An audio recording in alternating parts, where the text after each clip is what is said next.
मित्रों, कल यूपीएससी ने मेंस एग्ज़ाम का रिज़ल्ट डिक्लेयर किया, जिसकी खास बात यह है कि जनवरी महीने में मेंस एग्ज़ाम लिया था, उसके 65 डेज़ के भीतर ही रिज़ल्ट आ गया, जो शायद कि फास्टेस्ट इन द हिस्ट्री होगा। खैर, जानने वाली चीज़ें क्या हैं। 2020 में नोटिफाइड वैकेंसी 796 थी, तो उसके 2.5 टाइम्स उस गुणांक में वो इंटरव्यू स्टेज में कैंडिडेट्स को बुलाएंगे मेंस पास करवा के, और जितनी भी फाइनल वैकेंसी होती है उसके करीब 13 टाइम्स 13 गुने ज़्यादा कैंडिडेट्स वो प्रीलिम से मेंस में पास करवाएंगे। उस हिसाब से करीब 10,500 लोगों ने प्रीलिम पास किया था, मेंस एग्ज़ाम लिखी, उसमें से 2047 के आसपास लोगों ने मेंस क्लियर किया, इंटरव्यू में जाएंगे। तो समझना ये कि मेंस में फेल कितने हुए, करीब 8,500 कैंडिडेट फेल हुए।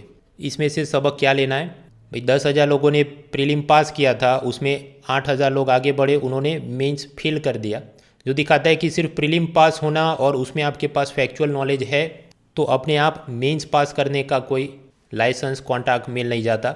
Mains answer writing, articulation skill, आपके पास 5 ही मुद्दे हों लेकिन उसको आप बेहतर करके 250 वर्ड्स में कैसे उसे लंबा करेंगे, और वो भी इस तरह से कि इवेल्युएटर को चिड़चिड़ापन महसूस ना हो बल्कि खुशी हो कि क्या अच्छा लिखा है।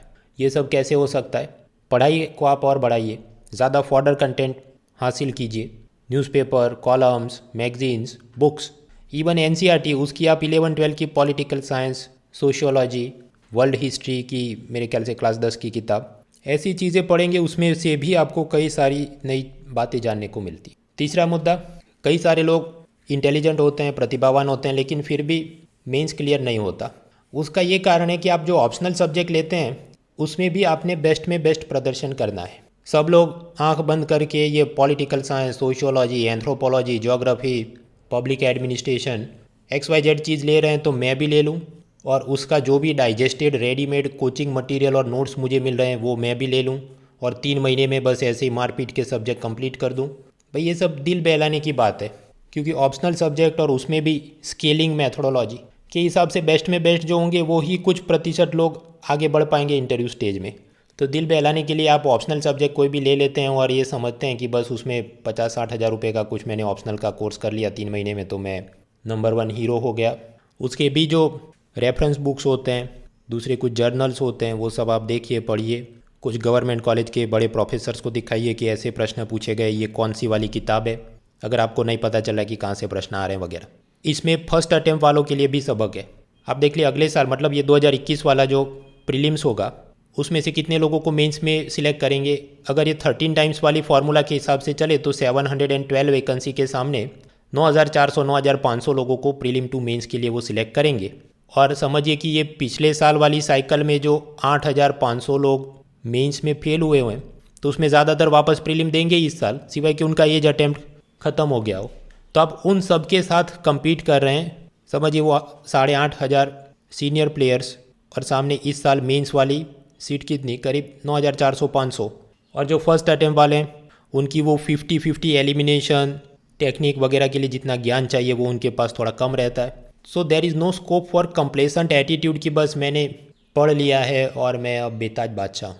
और ज़्यादा पढ़ाई कीजिए, टाइम पास, वेस्टेज, आशिकी सब छोड़ो। खैर, जिन जिन उम्मीदवारों ने यूपीएससी मेंस 2020 एग्ज़ाम क्लियर की है और अब वो लोग इंटरव्यू में जा रहे हैं, उन सबको बहुत बधाई। पिछले साल भी अनअकैडमी द्वारा फ्री गाइडेंस प्रोग्राम किया गया था, इस साल भी हम करने वाले हैं, जिसमें अलग अलग retired senior IAS IPS officers, university के vice chancellor, present senior educators, वो सब के द्वारा आपको सब ट्रेनिंग दी जाएगी। आपने जो डिटेल्ड एप्लीकेशन फॉर्म सबमिट किया होगा उसमें सब लिखा रहता है, ये मेरा होम स्टेट, ये मेरी कैडर, हॉबी, उसमें से किस किस टाइप के प्रश्न आपको पूछे जा सकते हैं, उसका सब analysis and feedback. Flexible scheduling, मतलब ऑफलाइन इस बार इन्होंने सोचा है, दिल्ली में भी मॉक इंटरव्यू होंगे, बेंगलुरु में भी मॉक इंटरव्यू होंगे, और उसके अलावा जो लोग नहीं आ सकते बिकॉज ऑफ ट्रैवल कंस्ट्रेन या कोरोना के चलते कुछ दिक्कत है तो आप ऑनलाइन भी मॉक इंटरव्यू दे पाएंगे, और ये सब फ्री में हो रहा है, जिसकी रजिस्ट्रेशन लिंक ये डिस्क्रिप्शन में दी है। अनलॉक कोड यूज़ करें mrunal.org। इसके अलावा भी पिछले साल जितने मॉक इंटरव्यू किए थे उसमें मैंने कौन से प्रश्न पूछे थे, क्या मुझे सही और गलत लगा था कैंडिडेट्स में, ऐसे भी मैंने क्लिपिंग्स बना के अपने यूट्यूब चैनल पे डाली है। उसकी भी प्लेलिस्ट की लिंक डिस्क्रिप्शन में है, आप देख सकते हैं। खैर अभी मेन मुद्दे पे आते हैं कि ये 24 मार्च बुधवार के इंडियन एक्सप्रेस में मुझे एग्ज़ाम के लिए काम की चीज़ें क्या लगी। पेज 1 स्किन क्रीम की बड़ी सी एडवर्टाइजमेंट दी गई है, अपने लिए काम की नहीं। पेज 2 राशि भविष्य काम का नहीं। पेज 3 या जिसे अब कहें हम फ्रंट पेज, बड़ी खबरों में एक तो कोरोना के केस बहुत बढ़ रहे हैं, तो पहले अप्रैल से सरकार ने सोचा है कि 45 एज से ज़्यादा वाले सभी लोगों को अब हम वैक्सीन दनादन दे देंगे। दूसरे समाचार है कि धीरे धीरे महिलाओं का female labour force participation rate कम हो रहा है और कोरोना के चलते और उनको दिक्कतें आई थी। ये इंडियन एक्सप्रेस का अपना कुछ सर्वे और एनालिसिस हमारे लिए कुछ काम का नहीं। इकोनॉमिक सर्वे ने क्या बोला है वो सब हम पढ़ने वाले हैं, विन 21 सीरीज़। और ये लेबर अनएम्प्लॉयमेंट वाली चीज़ें तो वो हम देखेंगे पिलर 4 में। तो आगे बढ़ो। इकोनॉमी का ही नाम लिया है तो सुप्रीम कोर्ट का judgement regarding RBI loan moratorium. Moratorium मतलब किसी चीज़ को रोक देना, स्थगित करना। तो याद करो कुछ दिन पहले वो burning issues in the banking sector वाले लेक्चर में हमने देखा था कैसे मार्च से अगस्त महीने तक 2020 में RBI ने ये सब लोन अकाउंट को कहा गया कि आप प्रिंसिपल, इंटरेस्ट, EMI किस्तें नहीं भरेंगे 6 महीने के लिए तो चलेगा, भर सकते हैं तो बेस्ट है, नहीं भर सकते तो डोंट वरी, नो कंपल्शन। हालांकि बाद में आपने वो सब प्रिंसिपल इंटरेस्ट वापस करना होगा। तो उसमें प्रॉब्लम ये आ रहा था कि ये जो 6 महीने आपने इंस्टॉलमेंट नहीं भरे तो उसका जितना बकाया ब्याज होगा उसके ऊपर भी ब्याज, इंटरेस्ट ऑन इंटरेस्ट, चक्रवृद्धि ब्याज, कंपाउंड इंटरेस्ट रेट बैंक वाले मांग रहे थे। तो कुछ लोग सुप्रीम कोर्ट में गए, वो केस चल ही रहा था। पैरेलली भारत सरकार ने कहा कि हम लोग 2 करोड़ तक के लोन होंगे और ये सिलेक्टेड ये कैटेगरी में, तो इन सब में जो कंपाउंड इंटरेस्ट वाला कंपोनेंट है उतना पैसा हम ये सब बेनिफिशियरीज को दे देंगे ताकि उन पर उसका बोझ न लगे और उन्होंने सिर्फ सिंपल इंटरेस्ट पे करना पड़े। हालांकि अब सुप्रीम कोर्ट ने ये पाया कि उस वक़्त की जो पेंडिंग इंटरेस्ट है उसके ऊपर भी इंटरेस्ट लगाना ये पूरी बात ही गलत है। तो किसी पर ये ना लगाया जाए, भले 2 करोड़ या उससे ज़्यादा के भी लोन हो तो भी, या ये जो भी 6-7 कैटेगरी में सरकार ये सब सब्सिडी दे रही थी उसके अलावा वाले हो तो उसको भी लाभ दिया जाए। और अगर बैंकों ने किसी के ऊपर हिस्सा इंटरेस्ट पे इंटरेस्ट चार्ज किया तो वो सब रिफंड किया जाए। तो ये वर्डिक्ट का पहला हिस्सा। दूसरा हिस्सा, कुछ बोरोवर्स ये कह रहे थे कि हमारा लोन मॉरेटोरियम पीरियड और ज़्यादा एक्सटेंड कीजिए क्योंकि हमारा बिजनेस चौपट हो गया है वगैरह। लेकिन सुप्रीम कोर्ट ने मना किया है कि नहीं, ये 6 महीने जो लाभ दिया वो काफ़ी है। उसके बाद डेफिनेशन के हिसाब से सब काम चले तो मतलब ड्यू डेट और उसके ऊपर भी मोर देन 90 डेज बीत गए हों प्रिंसिपल इंटरेस्ट इंस्टॉलमेंट वापस करने के, तो उन सब को नॉन परफॉर्मिंग एसेट के रूप में क्लासीफाई किया जाए और उस हिसाब से बैंक वाले रिकवरी का काम शुरू करें। तो स्वाभाविक है इसका मतलब कि अभी धीरे धीरे ये वापस NPA क्लासिफिकेशन में डेटा बढ़ता जाएगा। पिछले साल सितंबर में non performing asset as a percentage of total loans करीब 7.5% था। RBI को डर लगता है ये बढ़ते बढ़ते करीब 13.5% हो जाएगा। इसके अलावा इकोनॉमी में human development, government schemes, Kerala election में कांग्रेस मैनिफेस्टो में राहुल गांधी ने कहा है हम अगर चुन के आएंगे तो एक न्याय स्कीम लेकर आएंगे, that will be minimum income guarantee, कि जहाँ पर गरीब परिवारों को हर साल 72,000 रुपीज़ दिए जाएँ, तो मतलब हर महीने 6,000 रुपये, ऐसी सिस्टम, ताकि गरीबी का निवारण हो सके। एक ज़माने में इकोनॉमिक सर्वे ने भी ऐसा यूनिवर्सल बेसिक इनकम, सार्वत्रिक बुनियादी आय के बारे में बात की थी। अभी उसके क्या फ़ायदे नुकसान हो सकते हैं वो मैं वापस बोलने नहीं बैठूंगा, उसका वीडियो काफ़ी साल पहले मैं बना ही चुका हूँ, वो लिंक में आप देख लेना। घूम फिर के मित्रों इतने साल वो चर्चा का क्या आता है, बेनिफिट तो हाँ, ये सब्सिडी का पैसा करप्शन लीकेज में चला जाता है, हाथ में सीधा आ जाए तो गरीबी दूर हो जाए। लेकिन सामने चैलेंजेस क्या है, सरकार की फिजल डेफिसिट बहुत बढ़ जाएगी, कर्जा बहुत लेना पड़ेगा सरकार ने इतना पैसा देने के लिए। और दूसरा, ये सारा पैसा जो आया बिना मेहनत किए गरीबों के खाते में आप जोड़ देंगे तो गांधी जी भी इसको तो राजी नहीं होंगे कि ये तो एक प्रकार से भीख दी जा रही है, श्रम के बाद पैसा देना चाहिए, और ये सब पैसा शराब में, जुए में घर के पुरुष उड़ा देंगे वगैरह चिंता। कुल मिलाकर वही बात है इसमें। उसके बाद क्या, आप जानते हैं बैंकों ने बासेल नॉर्म्स के साथ कंप्लाई करने के लिए नया कैपिटल लाते रहना होता है, जिसके लिए वो बाज़ार में शेयर भी इशू कर सकते हैं, बॉन्ड भी इशू कर सकते हैं। अब कुछ नियम होते हैं कि उन्होंने इतने बॉन्ड इशू करते हैं और उसमें भी Tier 1 capital, Tier 2 capital, additional Tier 1 capital. वो 81 बॉन्ड्स क्या होते हैं, येस बैंक में क्या कांड हुआ था वो तो पिछले साल विन 20 सीरीज़ पिलर 1B अप्रैल 7, 2020 के लेक्चर में मैं पढ़ा चुका हूँ। उसका हैंडआउट उसमें टेक्स्ट में भी दिया है, वो देख लेना। अभी घूम फिर के बात ये आई थी कि सेबी ने सब म्यूचुअल फंड को बोला था कि आप उसमें कितना इन्वेस्ट कर सकते हैं, नहीं कर सकते हैं। सरकार ने ऐतराज़ जताया कि आप ऐसा रिस्ट्रिक्शन डालेंगे तो बैंकों के पास बासेल का कैपिटल कैसे आएगा वगैरह। तो ये इंडियन एक्सप्रेस के जो सस्ते वाले नौसिखे इंटर्न हैं उनको 2 ऑप्शन दिए गए।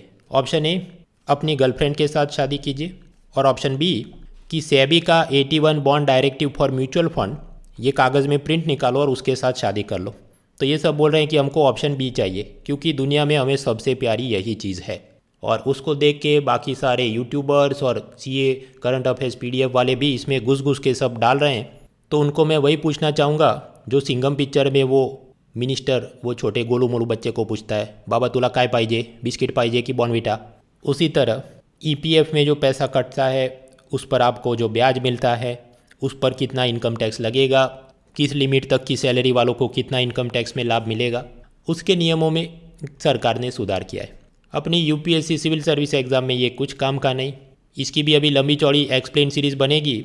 ठीक है, जो लोग सैलरी एम्प्लॉय हैं और उनको वो जानने में दिलचस्पी हो वो करें, लेकिन अपनी एग्ज़ाम में काम का नहीं तो बेफिजूल में स्ट्रेस लेके घुमा मत करो और उस चीज़ का फ़ायदा उठाइए कितना अपना टाइम बच रहा है। आगे बढ़ते हैं, पेज 4 पॉलिटी गवर्नेंस के समाचार। ये non government organisation, NGO, civil society वगैरह कुल मिलाकर ऐसे 32 लाख रजिस्टर्ड ऑर्गेनाइजेशन भारत में हैं, लेकिन असल में उनमें से करीब 4000 ही ऐसे हैं कि जो असल में कुछ बड़ा सा समाज सेवा का काम कुछ किया होगा। इनको रेगुलेट करने के लिए मतलब ज़्यादा तो या तो इनकम टैक्स का पैसा बचाने के लिए ये सब बनाते होंगे, या फिर कि कोई चीन पाकिस्तान वाले पैसा उनको दे रहे हैं भारत में एंटी गवर्नमेंट क्लाइमेट बनाने के लिए। खैर, उसको रेगुलेट करने के लिए फॉरेन कंट्रीब्यूशन रेगुलेशन एक्ट यानी FCRA है, जिसमें ये सब एनजीओ जिनको फॉरेन से फंडिंग मिलता है उन्होंने अपने को रजिस्टर करना होता है, सरकार में डेटा देना होता है, नहीं करे तो फिर सब रजिस्ट्रेशन कैंसिल हो वगैरह चलते रहता है। इसके अलावा 2016 में नीति आयोग ने एक दर्पण पोर्टल बनाया था। जितने भी एनजीओ गवर्नमेंट स्कीम में पैसा लेना चाहते हैं उन्होंने वहाँ पर रजिस्टर करना होता है। साथ ही साथ नीति आयोग उनको अलग अलग कंपनियों द्वारा कॉरपोरेट सोशल रिस्पॉन्सिबिलिटी के नाम पर कितना पैसा मिल रहा है वो भी चेक करते हैं। कॉरपोरेट सोशल रिस्पॉन्सिबिलिटी मतलब ये कंपनियों को, बड़ी कंपनियों को पिछले 3 साल में कितना मुनाफा हुआ उसका आप एवरेज निकालो, उसका 2% उतना रकम उन्होंने ये समाज सेवा के नाम पे देनी होती। तो पता चला CSR फंडिंग के नाम पे जितना पैसा आता है ज़्यादातर गुजरात, महाराष्ट्र, तमिलनाडु में ही वो सारा पैसा खर्च हो रहा है। ऐसा कैसे हो सकता है? फिर जो बड़ी कंपनी होगी उसके बड़े मालिक होंगे वो ज़्यादातर ये करते हैं कि अपने ही बहू बेटियों के नाम पर एनजीओ बना देते हैं और उन्हीं को CSR का पैसा दे देते होंगे और फिर उसी की मदद से थोड़ा समाज सेवा, बाकी खुद की सेवा चलते रहता होगा। तो CSR के नाम पर सभी राज्यों में एक समान रूप से बैलेंस्ड ग्रोथ डेवलपमेंट में मदद मिल रही है? जवाब है नहीं। कुछ बार ऐसा भी आता है कि CSR का ये जो परसेंटेज है कि प्रॉफिट का 2% उसकी जगह बढ़ा के 5% करना चाहिए। तब हमने ये भी गौर करना चाहिए कि जब 5% भी करोगे तो मुद्दा यही होगा, महाराष्ट्र, गुजरात, तमिलनाडु या जे भी बड़े वाले इंडस्ट्रियलिस्ट और उनका सेंटर कहाँ पर है, they will only spend money with their favourite NGOs। So then what is the way forward? उसमें भी याद करो कुछ टाइम पहले RBI ने प्रायोरिटी सेक्टर लैंडिंग नॉर्म्स में जो सुधार किए थे कि जो बैकवर्ड डिस्ट्रिक्ट है वहाँ पर बैंक वाले लोन देंगे तो उसको ज़्यादा भारांक दिया जाएगा, वेटेज, जिसके चलते वो अपना कोटा जल्दी जल्दी ख़त्म कर सके। तो इधर भी CSR में ऐसा कोई कोटा बनाया जाए कि आप बैकवर्ड वाले डिस्ट्रिक्ट या स्टेट में पैसा करोगे तो 2% ही नहीं, 2% भी नहीं, सिर्फ 1.5% में ही आपका कोटा गिन लेंगे, then they will feel more motivated. खैर, तो कंपनीज एक्ट और उसमें कॉर्पोरेट सोशल रिस्पॉन्सिबिलिटी, उसके बाद पॉलिटी में लोकसभा राज्यसभा में अलग अलग बिल पास हो रहे हैं। Medical termination of pregnancy amendment act 2020, 1971 में ओरिजिनल कानून, उसमें कुछ संशोधन किए गए, उसके सेलिएंट फीचर यहाँ पर सब दिए हैं, आराम से पढ़ लेना। कुल मिलाकर बात यह है कि पहले सिर्फ शादीशुदा महिला जो भी गर्भ निरोधक साधन इस्तेमाल करते होंगे, कॉन्डम्स, बर्थ कंट्रोल पिल वगैरह, वो अगर फेल हो जाए and she gets pregnant and she wants to do abortion because of this unplanned pregnancy, तो मैरिड वुमेन को छूट थी, अनमैरिड वीमेन को वो सब अलाउड नहीं था। तो नए कानून में सुधार किया कि both married and unmarried women are allowed for this thing up to 20 weeks. और इसके अलावा वाले कारण हो कि जहाँ प्रेगनेंसी से मदर की सेहत को नुकसान होने वाला हो, डेथ होने वाली हो, या जो बच्चा पैदा होने वाला है वो फिजिकल और मेंटल डिफॉर्मिटी, शारीरिक या मानसिक रूप से अपाहिज पैदा होगा, तो फिर डॉक्टर की सिफारिश या सलाह के हिसाब से ये हफ्तों में प्रेगनेंसी टर्मिनेट कर सकते हैं। ऐसी लिस्ट है, वो आराम से पढ़ लेना, एक्सेल फाइल @monal.org/current।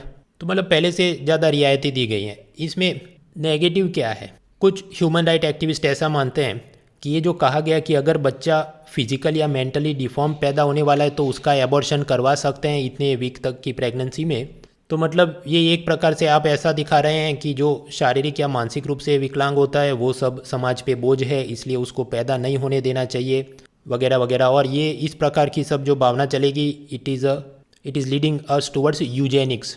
ये यूजेनिक्स मतलब क्या ऐसी एक सोच कि जहाँ पर सिलेक्टिव ब्रीडिंग, जीनेटिक्स प्रिंसिपल्स कि मतलब जो एकदम अच्छे हाइट बॉडी में है ऐसे माता पिता का और उससे बेस्ट बच्चा पैदा हो, और ये जो विकलांग है वो सब नहीं होना चाहिए। हिटलर ऐसा सब करवाना चाहता था, तो वो सब यहूदियों को, जिप्सी लोगों को, अपाइजों को गैस चैम्बर में डाल दो वगैरह। तो मतलब ये हमें उस तरफ ले जाएगा।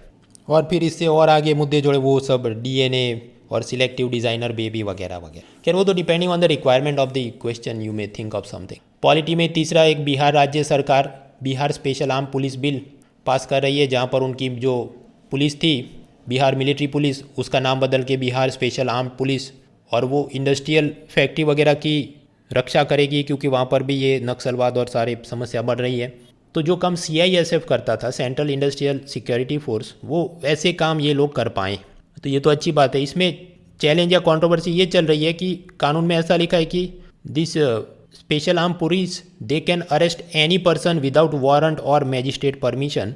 तो अपोजिशन पार्टी को लगता है कि ये हमको ही अरेस्ट कर लेंगे, और सिविल राइट्स और फ्रीडम ऑफ स्पीच और वो सब चीज़ें चल रही है। खैर आगे देखते हैं।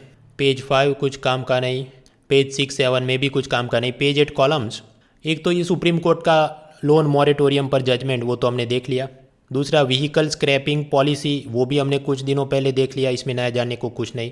तीसरा कि अमेरिका में वो सब सॉफ्ट प्लशी टॉयस, वो गद्देदार जो रुई वाले खिलौने होते हैं, वो लोग ज़्यादा खरीद रहे हैं क्योंकि वो एक दूसरे को टच नहीं कर पाते कोरोना के चलते वगैरह। कुछ काम का नहीं। बड़े कॉलम में भारत पाकिस्तान शांति के बारे में नया जानने को कुछ नहीं।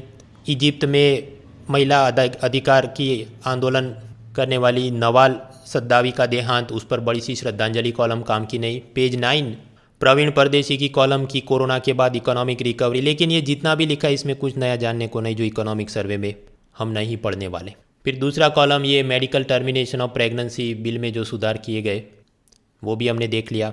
तीसरा है कि कोरोना लॉकडाउन को 1 साल पूरा हुआ और सब लोग बर्बाद हो गए, और नेशनल फैमिली हेल्थ सर्वे, तो जैसे ही मैंने नेशनल फैमिली हेल्थ सर्वे देखा आगे मैं इसको पढ़ने ही नहीं वाला हूँ, छोड़ो इसे। आगे पेज 11 राहुल गांधी की न्याय स्कीम और बिहार पुलिस का नया बिल हमने देख लिया। पेज 12 हिस्ट्री कल्चर में अहोम डायनेस्टी के सेनापति लचित बोरफुकान, जिन्होंने सरायगढ़ की लड़ाई में मुगलों को हराया था 1671 में, और क्योंकि असम में चुनाव आने वाले हैं तो सब पॉलिटिकल पार्टी उसको याद कर रही हैं वगैरह। कंट्रोवर्सी ये चल रही है कि यहाँ पर अहोम डायनेस्टी और वो सब हिंदुत्व की रक्षा हुई, और सामने मुग़ल थे तो वो सब मुस्लिम आक्रमणकारी थे, ऐसा सब नैरेटिव पेश करने की कोशिश। जबकि इतिहासकार ये बोल रहे हैं कि अहोम आर्मी में भी अलग अलग मुस्लिम धर्म वाले दूसरे सेनापति थे, और मुग़लों की सेना के साथ भी राजपूत एलाइज थे जिन्होंने इस बैटल में हिस्सा लिया था। तो मतलब वो धार्मिक के ज़्यादा रेवेन्यू, मिलिट्री कॉन्क्वेस्ट, वो सब के रूप में इसको देखना चाहिए।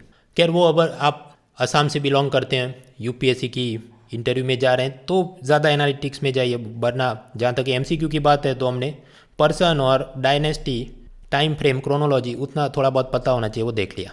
आगे बढ़ते हैं पेज 13 एक्सप्लेन सीरीज़ में। एक तो है केन बेतवा रिवर इंटरलिंकिंग, तो वो तो हमने पढ़ ही लिया था। आज नया क्या है, आज उसमें और टेक्निकल कमेंट्री छोटी छोटी बना के दी है, नक्शा बना कर दिया है, जिसमें हम ये देख सकते हैं कि मध्य प्रदेश में पन्ना टाइगर रिजर्व में से इसकी एक कैनाल जाएगी, तो वो थोड़ा एनवायरनमेंट कंजर्वेशन में चिंता का विषय। इसके अलावा और कौन कौन से प्रपोज्ड रिवर लिंकिंग प्रोजेक्ट है, बहुत लंबी चौड़ी लिस्ट दी है, सारी की सारी अपने लिए काम की नहीं। आप ये करें, ये एक्सप्लेन सीरीज़ वाला देख लेना, आपकी स्टेट में कौन सी जाने वाली है, तो उस हिसाब से इंटरव्यू में थोड़ा तैयार करके जाना चाहिए।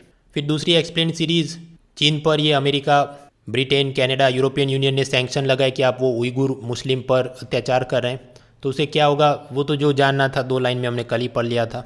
तीसरी एक्सप्लेन सीरीज़ सेबी के 81 बॉन्ड्स के नॉर्म्स, जो हमारे लिए इतना काम का नहीं, 1 लाइन में पता होना चाहिए, वो तो पिछले साल पता कर लिया था। Page 14 world news. याद करो मित्रों, श्रीलंका में लिबरेशन टाइगर ऑफ तमिल इलम LTTE के साथ श्रीलंकन सरकार का गृह युद्ध यानी सिविल वॉर चल रहा था। उसमें श्रीलंकन सरकार ने ये सब तमिल माइनॉरिटीज़ पे अत्याचार किए थे, वॉर क्राइम्स किए थे, ऐसे आरोप के साथ United nation human right council ने एक प्रस्ताव पारित किया कि उन सब के सामने एक्शन लीजिए वगैरह, और उसका वोटिंग होने वाला था। तो वोटिंग में क्या बात हो सकती थी, एक तो कि हाँ हम सहमत हैं या ना हम नहीं सहमत, या फिर कि हम एब्सटेन रहेंगे, इसमें हम हाँ या ना वोट नहीं करेंगे। तो भारत ने क्या किया, भारत एब्सटेन रहा। चीन और पाकिस्तान और बांग्लादेश ने क्या किया, उन्होंने इस प्रस्ताव के खिलाफ वोटिंग किया। मतलब कि UNHRC गलत है और श्रीलंका में जो हुआ और जो किया वो सब, उस पर हमने कुछ बोलने की ज़रूरत नहीं है। भारत और श्रीलंका में क्या क्या बर्निंग इशू थे हम पहले भी पढ़ चुके हैं। और भारत एब्सटेन रहा तो क्यों रहा होगा, अगर हाँ या नो में वोट करते तो उस हिसाब से या तो श्रीलंका की सरकार मौज में आ जाती, या फिर कि वहाँ के तमिल लोग नाराज़ हो जाते, उस हिसाब से यहाँ पर तमिलनाडु में इलेक्शन, उस पर उसका कुछ असर। तो क्या करना चाहिए, हाँ भी नहीं ना भी नहीं, एब्सटेन हो जाओ। अभी उसमें हम 500 जात के अलग अलग नैरेटिव की या क्या ग्रेट स्ट्रेटेजिक विजन थी और ये वो करने बैठ तो सकते हैं, लेकिन इंडिया श्रीलंका रिलेशन के बारे में लिखने बैठो भाई पहले ही और बहुत सारे मुद्दे लिख के ख़त्म कर सकते हैं। हालांकि द हिंदू और इंडियन एक्सप्रेस ये लोग ऐसा सोचते हैं कि ये श्रीलंका का जो लीडर है गोटाबाया राजापक्सा, तो वो दुनिया का सबसे बड़ा लीडर है। ये जो अपनी पृथ्वी है वो सूर्य के आसपास घूमती नहीं है, वो गोटाबाया राजापक्सा के आसपास घूमती है। तो उसने खाना खाया कि नहीं, पबजी खेला कि नहीं, UNHRC रेजोल्यूशन में क्या हुआ, उसकी घुस घुस की अब PhD एक्सप्लेन सीरीज़ आएगी और IDSA और राज्यसभा TV वाले भी डबल जोर से कूद पड़ेंगे इसमें। तो आपने भावुक होकर उसमें बह नहीं जाना है भाई, हमने एग्ज़ाम के लिए 2 लाइन में तैयार करना है। जो लोग भावुक होकर नहीं बह जाते वही वो हैं 2047 जिन्होंने मेंस क्लियर करके इंटरव्यू स्टेज में जा रहे हैं। बाकी इंटरनेशनल रिलेशन में जो समाचार हैं कुछ काम के नहीं। इजराइल में वापस चुनाव हो रहे हैं 2 साल में चौथी बार। म्यांमार की धमाल, चीन मिलिट्री को शी जिनपिंग के बारे में सब सिखाया जाए। पेज 15 इकोनॉमी में लोन मॉरेटोरियम जजमेंट हमने देख लिया। EPFO कंट्रीब्यूशन पर कितना इनकम टैक्स लगे उसके ब्याज पर, उसके बारे में भी हमने जान लिया कि वो काम का नहीं। फिर याद करो ये कुछ दिन पहले बिल्डिंग कंस्ट्रक्शन वर्कर के लिए अलग अलग राज्यों ने जो फंड बनाए होते हैं और उसमें से डायरेक्ट बेनिफिट ट्रांसफ़र के नाम पे पैसा देना था मजदूरों को, उसकी जगह उनको छतरी और साइकिल दी गई जिसमें करप्शन के सब स्कोप। तो केंद्र सरकार ने स्ट्रिक्टली सब राज्यों को बोला है कि आपने वो डायरेक्ट बेनिफिट ट्रांसफ़र के नाम पे देना है, इन काइंड मतलब वस्तु के स्वरूप में छतरी और साइकिल उनको नहीं देना है। तो ये भी हमने पढ़ ही लिया था कुछ दिन पहले, तो नया कुछ नहीं। भारत में ऑनलाइन पेमेंट के लिए national payment corporation of India और उसकी UPI टेक्नोलॉजी, जिसकी मदद से ये सब ऐप वगैरह से भी हम मनी ट्रांसफ़र कर पाएँ, उसमें जितने ट्रांजैक्शन होते हैं तो नंदन नीलेकानी ने कहा है वही सबसे बेस्ट और बहुत ही ज़्यादा वाइडली यूज़ हो रहा है। बिटकॉइन उसके सामने कुछ नहीं है, जितना अपना UPI इंफ्रास्ट्रक्चर बेहतर है। हाँ तो क्या अलग से जानने लायक है क्या, जान भी सकते हैं लिख भी सकते हैं, लेकिन 250 वर्ड्स के लिए बिटकॉइन में जितना माल होना चाहिए ऑलरेडी हमारे पास है, इसलिए मैं इसको एक्सेल फाइल में ऐड नहीं कर रहा। इंसॉल्वेंसी बैंक्रप्सी कोड की ball by ball commentary, try के सब टेक्निकल नॉर्म्स, स्टार्टअप कंपनियों में कितनी बढ़ोतरी हुई वगैरह कुछ काम का नहीं। पेज 16 स्पोर्ट्स में भी कुछ काम का नहीं। तो ये था बुधवार का न्यूज़पेपर।